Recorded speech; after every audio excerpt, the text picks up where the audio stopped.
আপনাকে আপনারা সবাই অবগত আছেন যে 5ই আগস্টের পূর্বে যে বৈষম্যবিরোধী ছাত্র জনতার উপরে যে হামলাটা হয়েছিল, সে হামলার পরিপ্রেক্ষিতে আমাদের এখানে টোটাল 8টি হত্যা মামলা হয়েছে এবং পরবর্তী সময়ে আরো আহত মামলা হয়েছে বেশ কয়েকটি। টোটাল আমাদের এই যে 18টি মামলা হয়েছে, তার মধ্যে একটি কোর্ট থেকে গেছে। এই 18টি মামলা আপনার তদন্ত কার্যক্রম আমাদের চলমান আছে। এক্ষেত্রে আমরা টোটাল 254 জনকে আটক করেছি, অর্ধশতাধিকের উপর এজাহার নামিয়েও, এবং আমরা তদন্ত প্রাপ্তে ভিডিও বিশ্লেষণ করে এবং অন্যান্য সাক্ষ্য প্রমাণ বিশ্লেষণ করে আমরা যে আসামিগুলো পেয়েছি, সেই আসামিগুলোকে আমরা আইনের আওতায় নিয়ে এসেছি এবং আরো আইনের আওতায় আরো আসামি নিয়ে আসার চেষ্টা করছি। ইতিমধ্যে আপনারা জানেন যে বেশ কয়েকজন 164 জবানবন্দি প্রদান করেছে এবং সেখানে বেশ কিছু সন্ত্রাসীদের নামও চলে আসছে।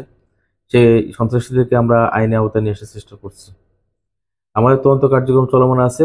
আপনাদের মাধ্যমে ফেনীবাসীকে আশ্বস্ত করতে চাই, অনেকে হয়তো এই সমস্ত মামলায় যদি কেউ নিরপরাধ মানুষ জড়িয়ে থাকে, আমরা পুলিশ রিপোর্ট প্রদানের পূর্বে অবশ্যই তাদেরকে এই নিরপরাধ ব্যক্তিদের এই মামলা থেকে তাদেরকে বাদ দেব। ধন্যবাদ। সেক্ষেত্রে আমরা আসলে এই মামলায় অনেকগুলো কয়েকজন গণমাধ্যম কর্মী এই মামলা সম্পৃক্ততার ব্যাপারটা শোনা গেছে, আর কয়েকজন ব্যক্তি আবার দেশের বাইরেও ছিলেন এমনও বিষয় অন্তর্ভুক্ত হয়েছে এজাহারে।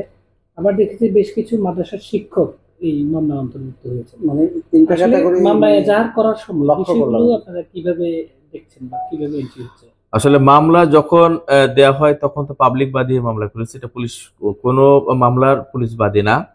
পাবলিক যখন বাদী হয়ে মামলা দেয়, আমরা প্রাইমারি পর্যায়ে খোঁজখবর নিতে পারি, বাট 200, 250, 300 আসামি যখন হয় তখন সব আসামি কিন্তু খোঁজখবর নিয়ে আমরা কিন্তু মামলা রেকর্ড করতে পারি না।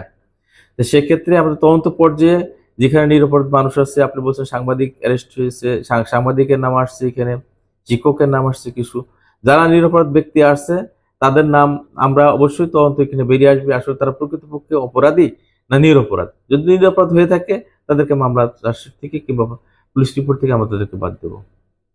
আচ্ছা, এখন অনেকেই যারা মামলা করছে আপনারা যেটা দেখছেন বা শুনছেন, এখানে দেখা যাচ্ছে যারা সম্পৃক্ত না এরকম ব্যক্তিকে যদি মামলায় অন্তর্ভুক্ত করা হয় তাহলে মানে দেখা যাচ্ছে মিথ্যা, সেক্ষেত্রে বাদীর বিরুদ্ধে আপনাদের কোনো ব্যবস্থা গ্রহণ করা আছে কি?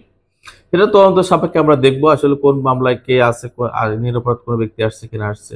এখানে কিছু মামলা যখন করে তখন বাদী বলতে পারবে আসলে যে মামলাটা সে আসামি ছিল কি না ছিল, মামলায় জড়িত ছিল কি না ছিল, সেটা বাদী বলতে পারবে। এটা কোর্টেও কিন্তু বাদী প্রমাণ করবে এটা। ধন্যবাদ।